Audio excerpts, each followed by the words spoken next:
So, last time we were talking about electrophilic aromatic substitution reactions. We're not going to really spend any more time on that. Want to say, let's see, we're going to talk carbonyl chemistry for a little bit, and then I want to talk about strange rearrangements. So, let's see, did we do hydration and acetal formation? That's boring, let's just skip that. All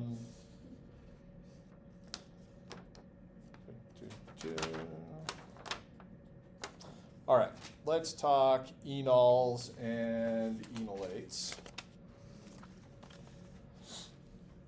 So it's useful to have a sense for reactivity of alpha protons and how easy they are to be removed. You're aware that there is an equilibrium between a ketone, the keto form, and its enol tautomer. And so that equilibrium would be the concentration of enol versus the concentration of ketone.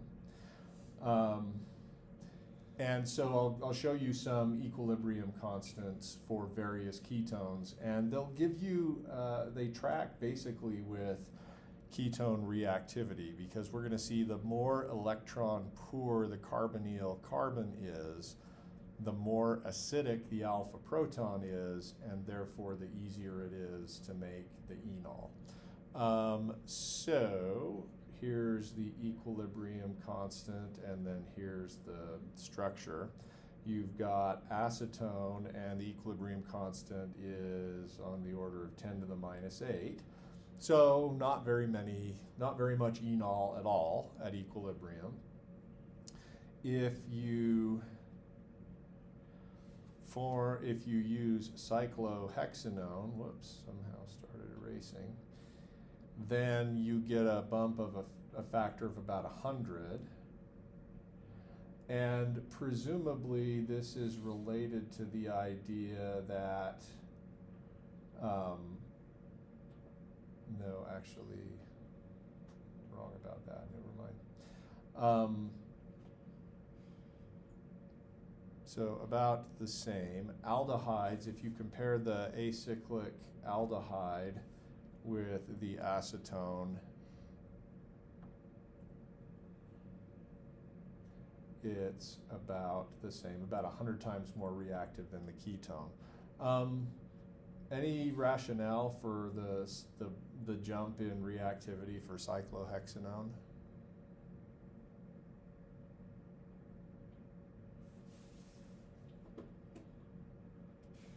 Maybe we'll draw the enol.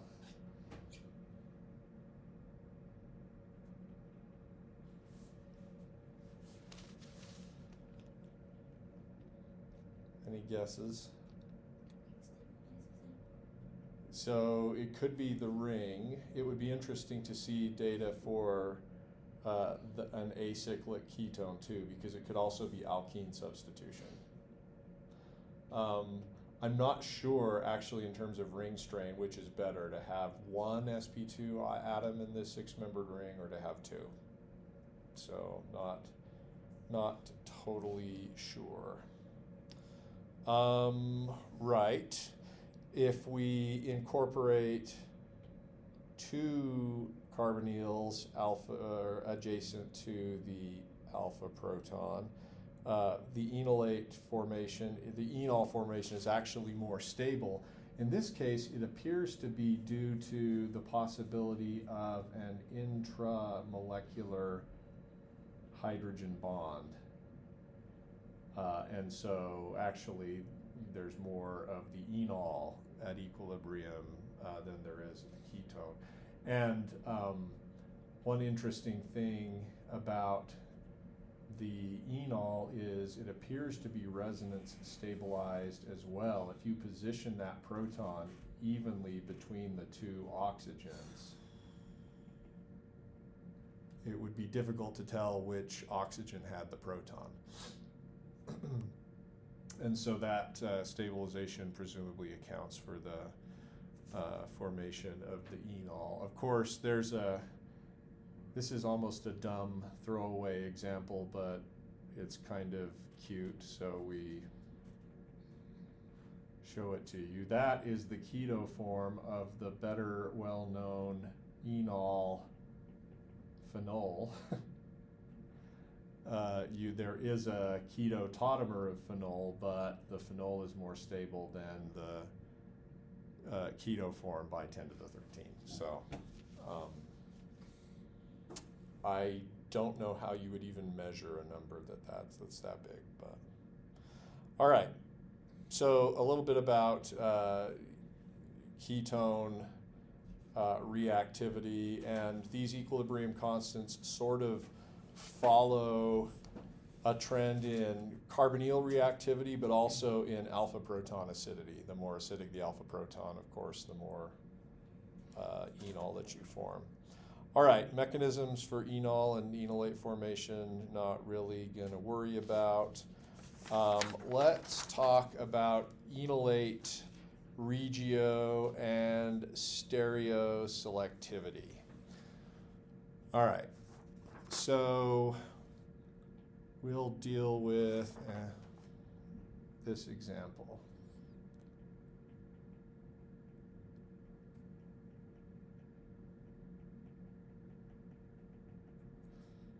So you've got this ketone,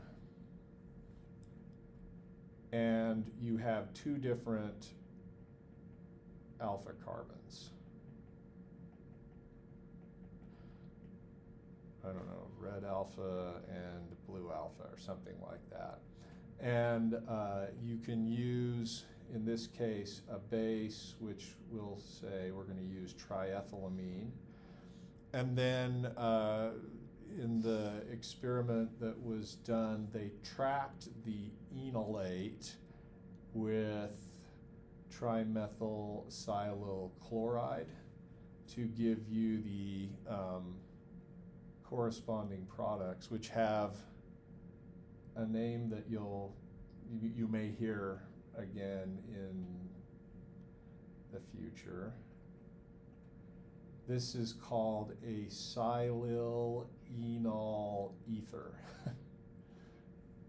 It's the silicon version of an ether, right? Silicon's in the same column of the periodic table as carbon is. So this is the more substituted silyl enol ether. You'll notice that there's stereochemical issues available. You have both E and Z isomers. In this experiment, they didn't say what the composition of E versus Z was.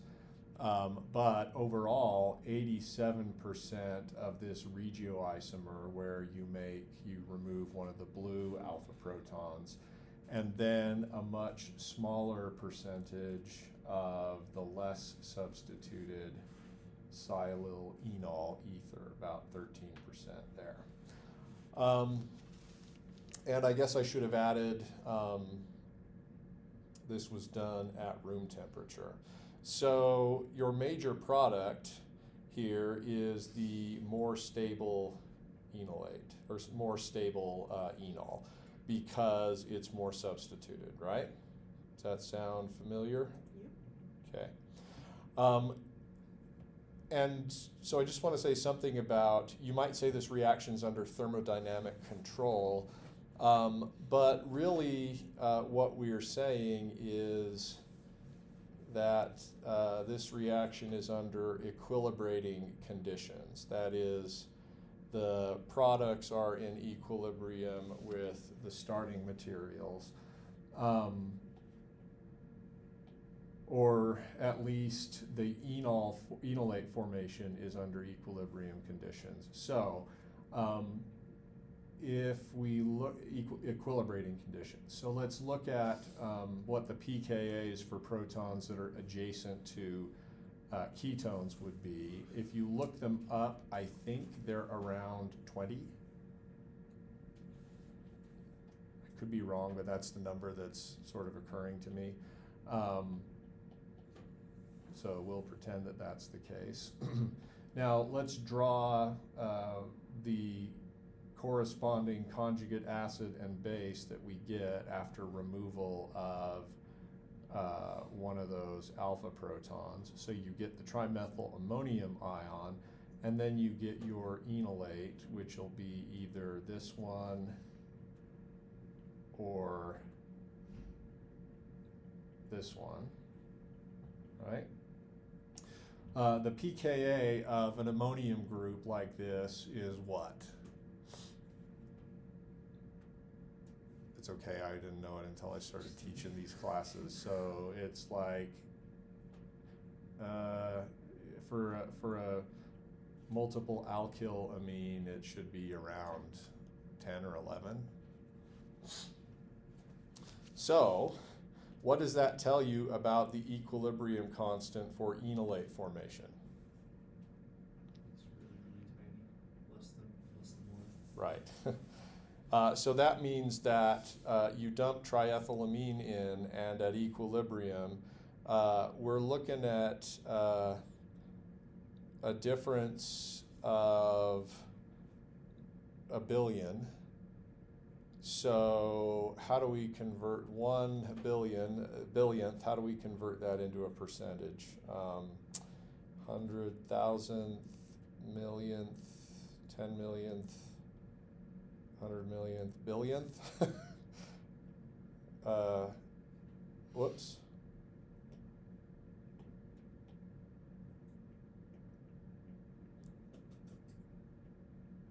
I don't know how many zeros we've got there. Anyway, most of your stuff at equilibrium is going to be starting material. It's only at this stage that you make the enolate that you capture it with silochloride, and then that's the irreversible step. So this is equilibrating enolate formation.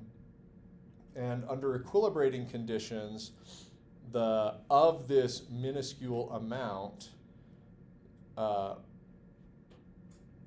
the most stable enolate is present in the largest amount. Okay? The bottom line I want you to understand is if you run your reaction under equilibrating conditions, the most stable enolate will be the one that leads to the major product. And the reason for that is, imagine an energy diagram for this reaction. Imagine here is your starting material. It's much more stable than your intermediate. So that here is the more substituted enolate. Here is the less substituted enolate. If by chance you form less substituted enolate, most of the time you're going to go back down the hill to starting material. And so at equilibrium, you're going to have much more of the more substituted enolate. Okay? Any question about that? So kinetic control involves making this enolate formation irreversible. And if you want to do that, you've got to switch this equilibrium constant, which means you must use a much stronger base. And often you'll want to use really low temperatures. So let me show you some of the bases that for irreversible enolate formation that are typical. Here you want things that have pKa's greater, whose conjugate acids have pKa's greater than the pKa of the alpha proton you want to remove. So lithium diisopropyl amide, or LDA, is one of these. Negatively charged nitrogen has the name amide. That's the same name for the amide functional group, so you have to be a little bit careful in trying to figure that out. The pKa of the conjugate acid, I'm not sure what it is. I want to say I looked it up once and it was around 40. So if you want to make the enol or the enolate from LDA, you're going to get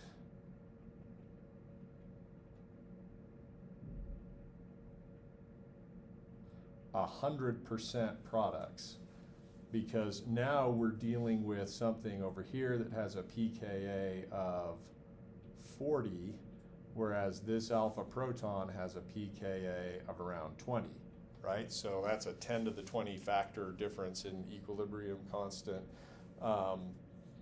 That means it's essentially quantitative and irreversible. So when reactions are irreversible, the most stable enolate doesn't matter. What matters is the fastest to form wins. Now, with this particular example, the enolate was, the starting material was evenly substituted on either side. But we can go back to this example we did previously. We can use the same starting material, but instead of using triethylamine as our base, we're going to use LDA. Typically, we do this in a first step, and then in a second step, we add the electrophile. And it turns out the selectivity is almost exactly reverse what we saw above for equilibrating enolate formation conditions. You get about 16%, including both E and Z. And then you get the major one is this product in about 84%. So that one, we conclude then that this enolate is fastest to form.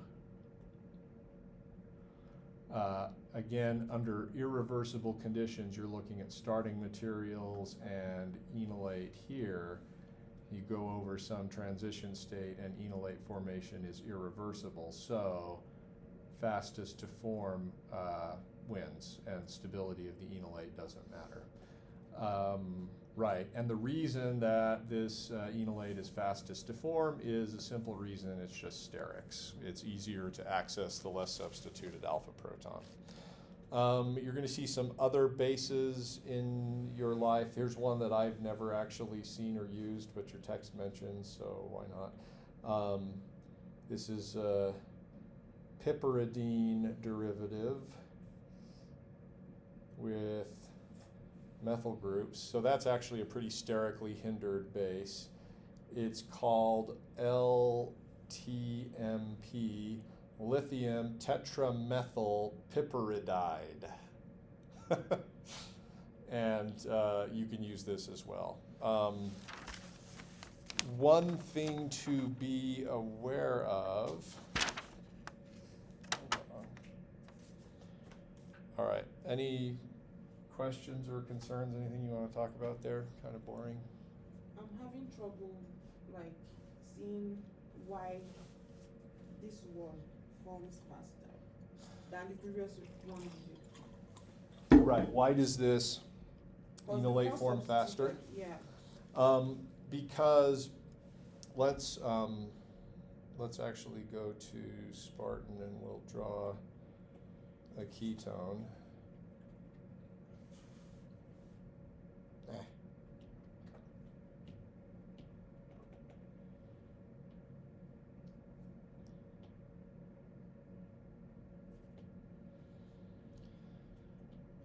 Oh, it's in the database. That's lovely. The idea is that if you're a base approaching and you've got two different alpha protons to choose from, this one on the methyl group, this on the CH2, you've got a huge range of approach here.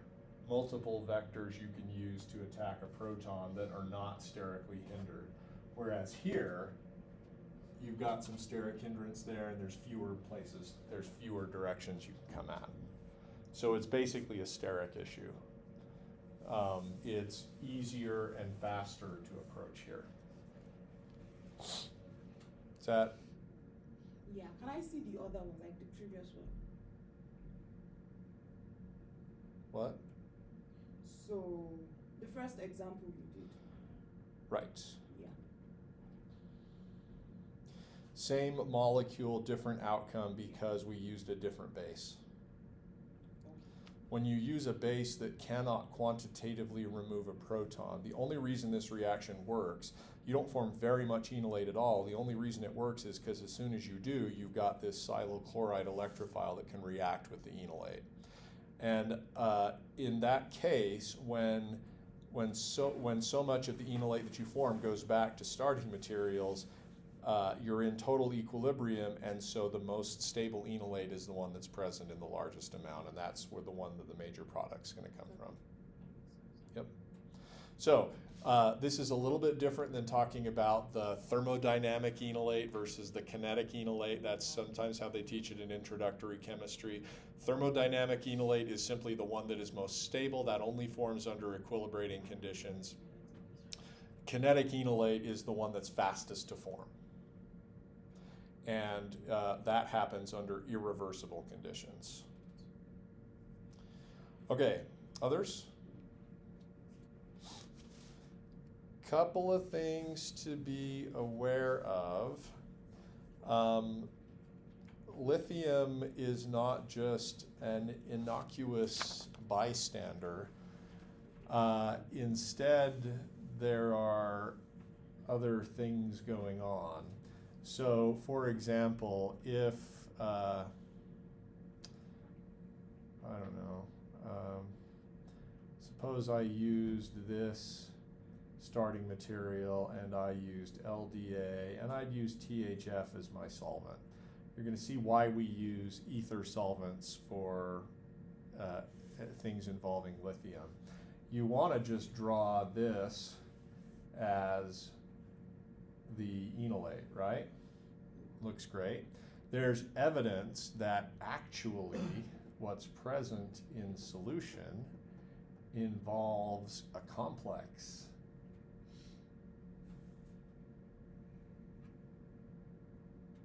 You're going to hate this.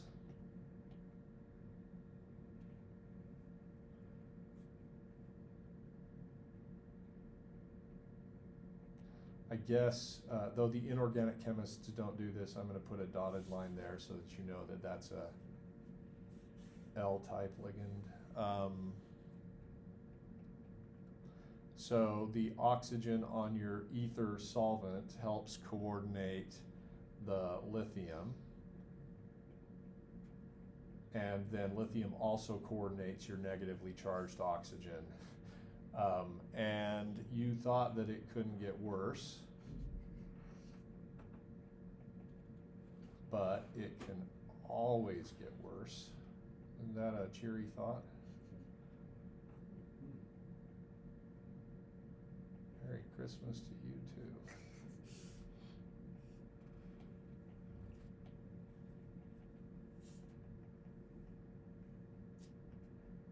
All right. So, whereas, dang it, I wanted this lithium to be right there. And it's not exactly a cube, but I'm guessing you got the idea, right? How could you determine that this kind of thing is present in solution? Well, lithium, I'm not sure. No, lithium's an NMR active nucleus. I forget whether it's just one of the isotopes or whether it's just native, whether the major isotope is the one that's NMR active. But you can do lithium NMR and thereby find evidence for these sorts of things. You can imagine that aggregate or complex formation could affect enolate reactivity, right? Especially if you start to think about aldol reactions or trying to use the enolate as a nucleophile. And so what people sometimes do is use additives that can sort of bind the lithium and break up the complex. As an example, if under these same conditions you added tetramethyl ethylene diamine, that can actually coordinate some of the lithium and can make the aggregates less extensive, though still present. So you'd still have your enolate hanging out here. Oops. But then you would have coordination of your basically chelating amine on the corners, and that will lessen some of the aggregation. Basically, you're using this one molecule to occupy 2 coordination sites on lithium, thereby preventing the larger aggregate. And this can have some consequences in terms of stereoselective enolate formation. So here's just a couple of results. If you use, say, this ketone, and we're going to have R be something that doesn't have an alpha proton, and we use lithium tetramethyl piperidide, and we do this at low temperature to make sure that we get the enolate that's fastest to form. We get mostly the following enolate, about 86% this, and then you get the other stereoisomer in 14%. Couple of nomenclature things about these 2 different stereoisomeric enolates. This one is called the E-enolate because the highest priority group on this side of the double bond is opposite from the highest priority group on that side, whereas this is the Z-enolate. And E versus Z enolate can have some consequences for subsequent reactions. If you do the same reaction at room temperature and you add another additive that I guess I should have told you about, additives to break up aggregation. Of course, tetramethyl ethylene diamine. Is that tomato? Is that?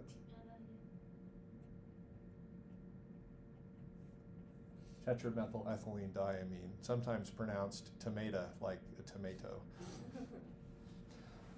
And then here is another one that's sort of a polyamine. I think this one is kind of toxic, so you got to be careful with it. This is hexamethyl phosphoramide.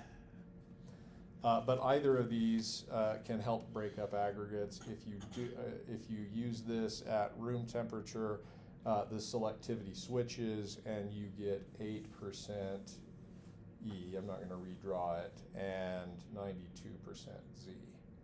So I don't think there's necessarily any general principles to learn. You would predict that the Z enolate would be more stable because sterics, right? Because the negatively charged oxygen isn't that big, but this R group is. And so you predict that this trans sort of isomer would be the more stable one, and it is at room temperature when you're more likely to be under equilibrating sort of conditions. So just be aware of E versus Z enolate. People will try to get reaction conditions that favor one versus the other. All right. Let's see what we're doing for time. All right, we got like 20 minutes left, so I'm going to skip alpha halogenation because it's sort of boring. Instead, we're going to talk about enolate alkylation.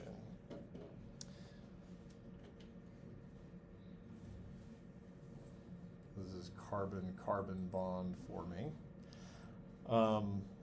Of course, the simple approach would be to take your carbonyl compound, use LDA to make the enolate, and then in a second step use some alkyl halide to make a new carbon-carbon bond. And that works fine.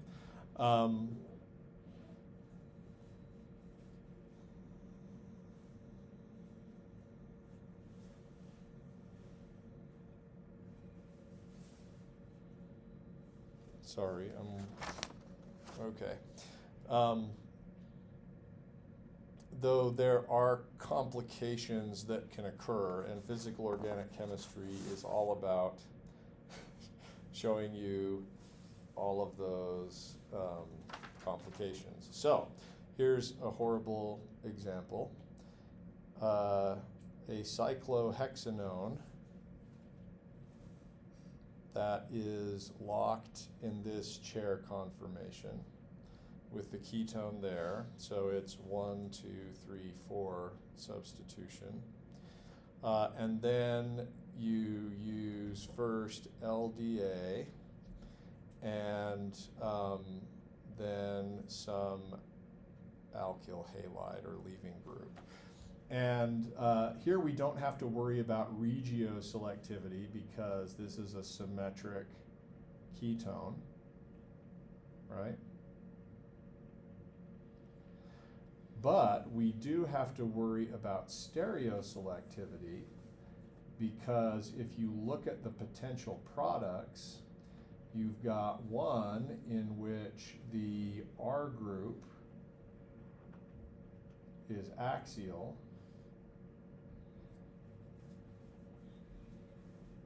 here are your alpha protons, and you have another in which the R group is equatorial. And so the question is, what kind of stereoselectivity can you expect to see? It turns out that A forms in the major amount, even though this product is more stable, right? Because of fewer 1,3 diaxial interactions. So we're forming a less stable product preferentially, which suggests that we're under some sort of kinetic control. And so we want to figure out why adding this R group to the enolate from an axial position is faster. I should point out that the products here are chiral, so we make both enantiomers. You make the other enantiomer by attacking the other, removing the other alpha proton. Right. So let's draw what the enolate would look like for this ketone. And I'm gonna, for convenience, I'm going to draw the ketone like this, I think. Yeah. So you make the enolate, and you now have double bond here, oxygen here, still T-butyl group here.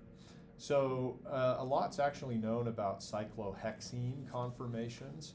So we're going to look at we're going to put our face in the plane of the page and look straight on to that double bond.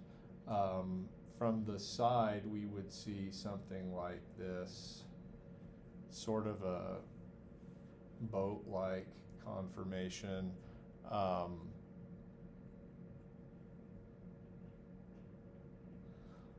Or alternatively, if we look straight onto that double bond, we would see something like this. So the negatively charged oxygen here.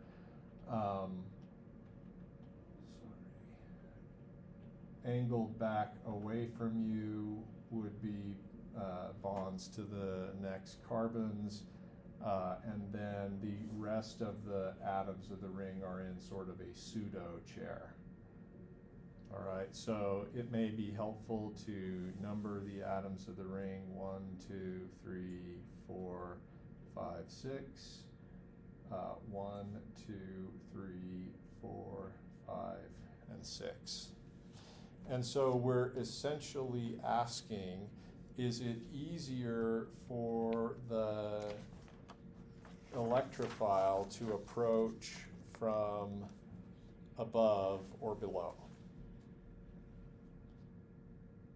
Okay, you with me so far? Drawing that confirmation? All right. So let's consider the transition states that would occur if we bring in Rx from above versus below. Realizing that coming in from above gives us our major product, coming from below gives us our more stable product. All right, so copy.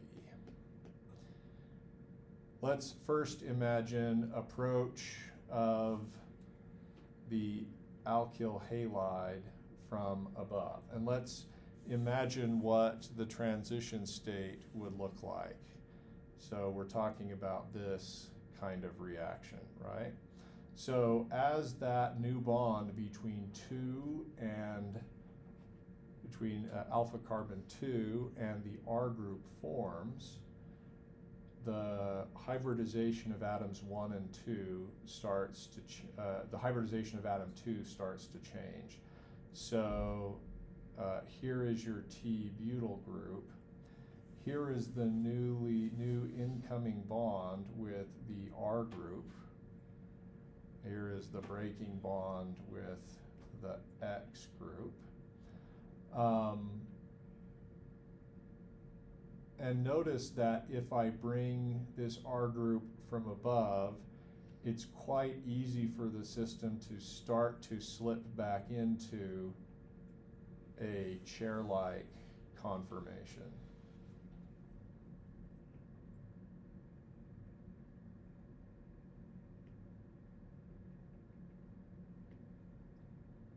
Oops. Wow, that was a terrible chair. All right. If the R group comes in from above, 2 becomes an up carbon in our chair, and our transition state is chair-like, which is better, more favorable, less involves less steric clashes in the ring, less torsional strain. In contrast, if we take the same structure and try to show addition from below,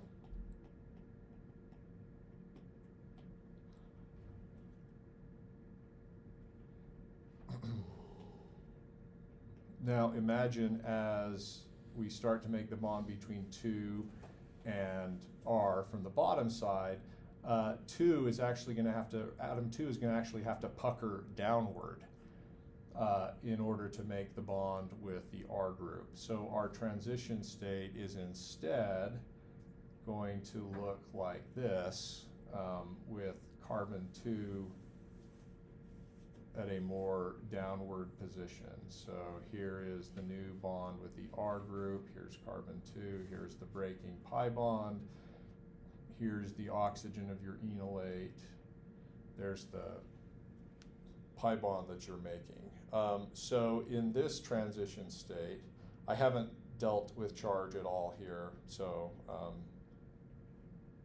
hopefully you can forgive me for that. The transition state for addition from below is not as good because of sterics. It's remember that the cyclohexane ring energy landscape involves twist boats and half chairs and so on. But to the extent that you're not in a chair, you're in a higher energy conformation. So it turns out approach from above is the lower energy pathway. via the lower energy transition state. So even though having that R group above is a steric problem, that's the major product. Okay?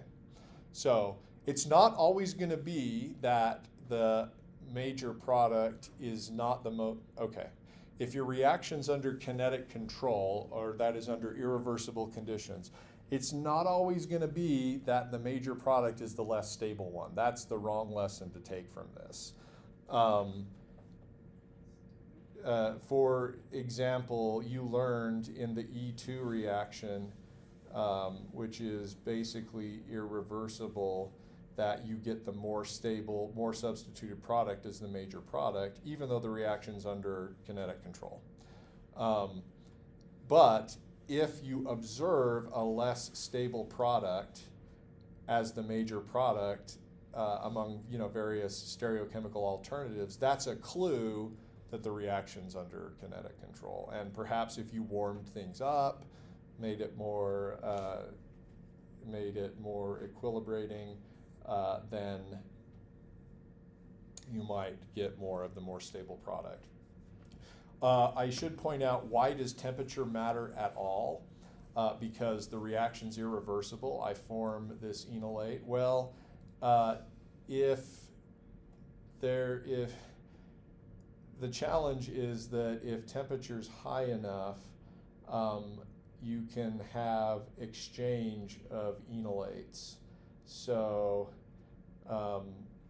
for example, if we were using LDA and we formed this less substituted enolate preferentially, if there's still some unreacted ketone around, we can trade a less substituted enolate for a more substituted enolate. So we can get enolate scrambling if we aren't careful with the temperature.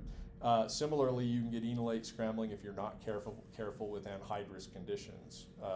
You're using a very strong base. The pKa of water is 16. The pKa of alpha protons is 20. So if you've got an enolate and you've got water present, that's probably an issue.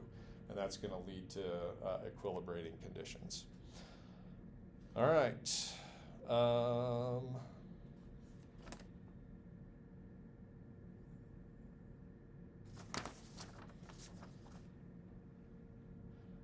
I guess one story that we should tell you about is enantioselective enolate alkylation.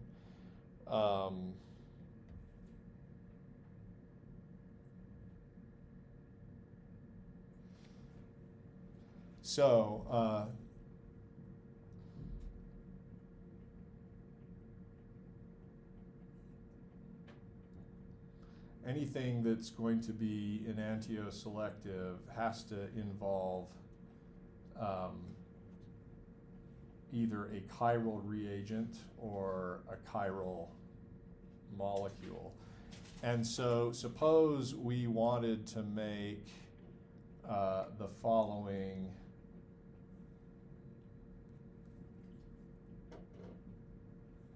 molecule in which we had an electrophile selectively installed at this position. Over here, we're going to have perhaps the final product would be an acid, it could be an ester, it could be an amide, whatever. So Professor David Evans at Harvard came up with this strategy, and it is to use a stereocenter from nature to bias the outcome of the reaction. So though we won't go through, the mechanism, you can take the amino acid valine. This is how to make the Evans auxiliary. You can use BH3 and THF, that's a Lewis acid, and then you add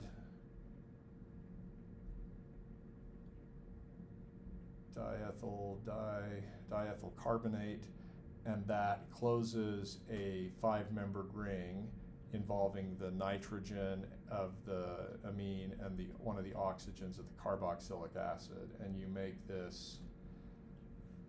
Okay, now it's a heterocycle, and we're going to have to figure out oxazolidinone, maybe? I don't know.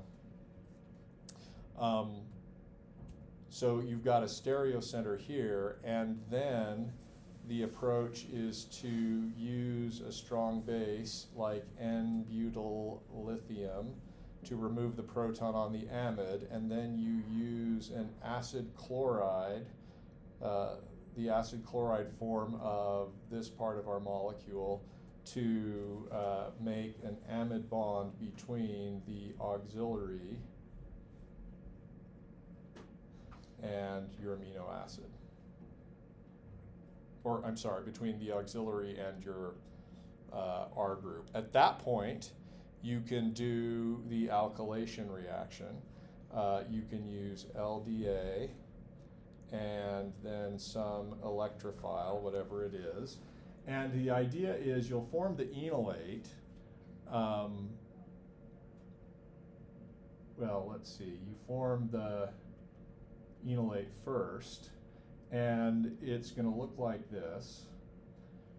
The lithium will chelate both oxygens from, it will chelate the oxygen from the enolate and the oxygen from the Evans auxiliary. That chelation turns out to be important because it keeps the system rigid such that the stereochemistry of the auxiliary matters. And so you would expect at this stage, if you add the electrophile, that it's going to add from the above face because the lower face is blocked by that stereo center.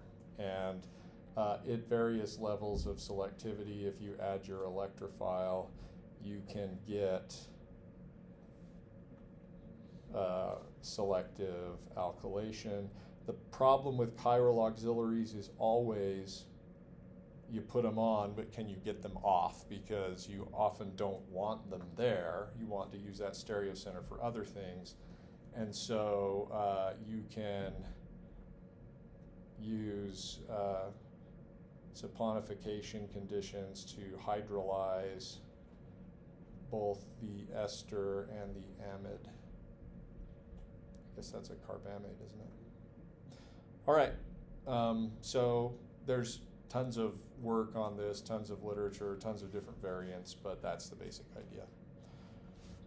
All right, next time we will talk about the aldol reaction and the Zimmermann-Traxler transition state. And then we will do troublesome migrations and rearrangements. A lot of trouble. That's right.